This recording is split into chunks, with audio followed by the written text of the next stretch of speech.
সকলকে স্বাগত জানিয়ে আমি আজকের ভিডিও শুরু করছি। আজকে আমি বানাচ্ছি দই চিকেন। তার জন্য কি লাগবে সেগুলো বলে দিই।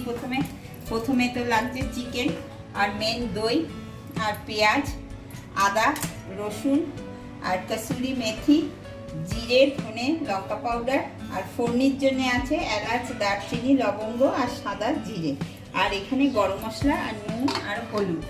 প্রথমে আমি গ্যাসটা চালু করে দিয়ে কড়াইটা বসিয়ে দিলাম। কড়াইটা ভালো করে গরম হোক, ততক্ষণে আমি এইখানে এই চিকেনের মধ্যে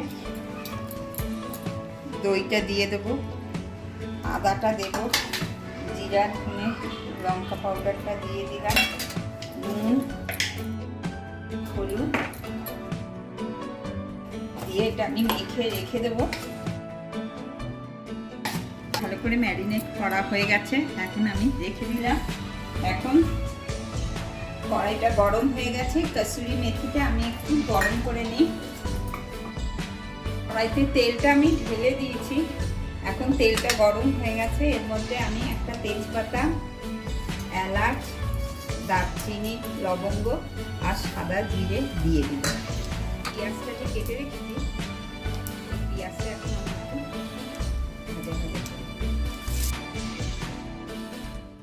পেঁয়াজটা একটু ভাজা হোক, ততক্ষণে আমি এই মিক্সারে এই পেঁয়াজ রসুনটা পেস্ট করে নেব। এই পেঁয়াজটার মধ্যে আমি একটু নুন দিলাম, পেঁয়াজটা তাহলে তাড়াতাড়ি নরম হয়ে যাবে। পেঁয়াজটা এখন আমার ভাজা হয়ে গেল, আর এখন এই যে পেঁয়াজ রসুনটা পেস্ট করলাম এটা দিয়ে দেব। পেঁয়াজ রসুনটা আমার একটু ফ্রাই হয়ে গেছে। এখন এই যে চিকেনটা আমি ম্যারিনেট করে রেখেছি, এইটা এখন আমি সব নাড়াচাড়া করে এখন এটা এইভাবে হতে থাকবে।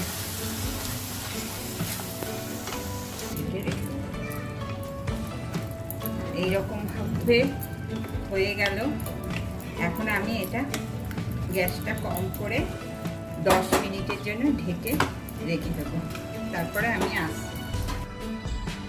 10 মিনিট হয়ে গেছে, এখন আমি ঢাকনাটা খুলে দিয়েছি। সুন্দর হয়ে গেছে, দেখি চিকেনটা সিদ্ধ হয়েছে কিনা। চিকেনটাও সিদ্ধ হয়ে গেছে, আর একটুখানি থাকে।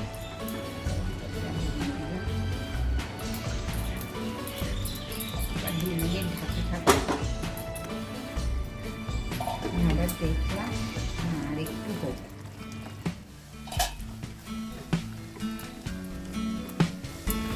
আর দই চিকেন হয়ে গেছে। এখন আমি যে কসুরি মেথিটা ভিজে রেখেছিলাম, গরম করে রেখেছিলাম, ওইটা দিয়ে দিলাম। গরম মশলা দিয়ে দিই। এখন আমি নেড়ে চেড়ে 5 মিনিট ঢেকে রেখে দিই, তাহলেই আমার হয়ে যাবে দহি চিকেন। 5 মিনিট হয়ে গেছে, এখন আমি ঢাকনাটা খুলে দেব। কি সুন্দর হয়ে গেছে আমার দই চিকেন। দই চিকেন আমার রেডি হয়ে গেছে। এখন আমি